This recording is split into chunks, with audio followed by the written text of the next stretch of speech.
uns Gedanken darüber gemacht, dass es eigentlich noch verschiedene Arten von Lieben gibt und wir werden euch jetzt ein paar von denen vorstellen. Einem Menschen, der Kinder und Tiere nicht leiden kann, ist nicht zu vertrauen. Die Freundschaft zu einem Tier kann manchmal genauso tief sein wie die Freundschaft zu einem Menschen. Das Tier lässt dem zu und das ist manchmal schon viel. Mit dem Spruch wollen wir niemandem zu nahe treten, doch Mensch und Tier haben viel gemeinsam. Meine Familie hält so eng zusammen, dass ich manchmal das Gefühl habe, dass wir eine einzige aus 4 Teilen bestehende Person sind. Meine Familie gibt mir Halt und unterstützt mich bei meinen Projekten. Sie schenkt mir Liebe und Geborgenheit.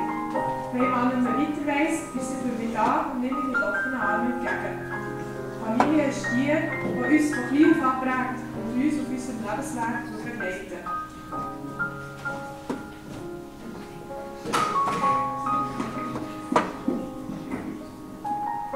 Es gibt keine toten Gegenstände, jeder Gegenstand ist eine Lebensäußerung.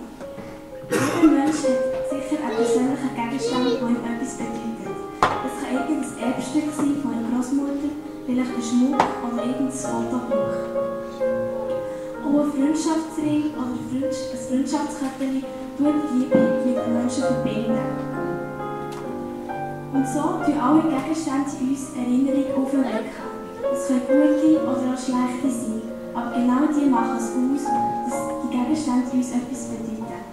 Was ich jetzt gerne als Gegenstand habe, ist beispielsweise ein Buch über Geheimnisse.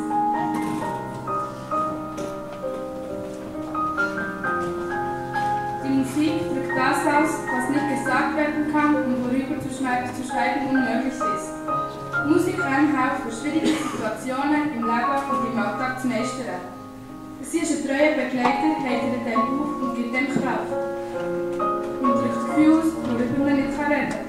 Musik ist überall mit.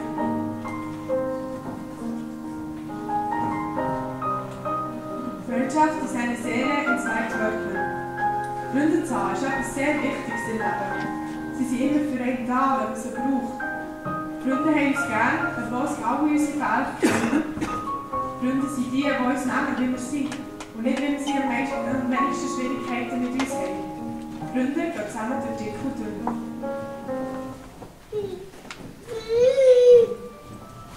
Lieder unterstreichen die Gefühle im Film. Also ich denke, jeder hat sicher irgendeinen Film, also einen Lieblingsfilm oder einen Film, den er gerne hat. Das kann zum Beispiel auch sein, wenn es ein Film ist, den man selber gedreht hat, oder ein Film, der zeigt vielleicht einen Kindergeburtstag oder irgendeine Schulaufführung.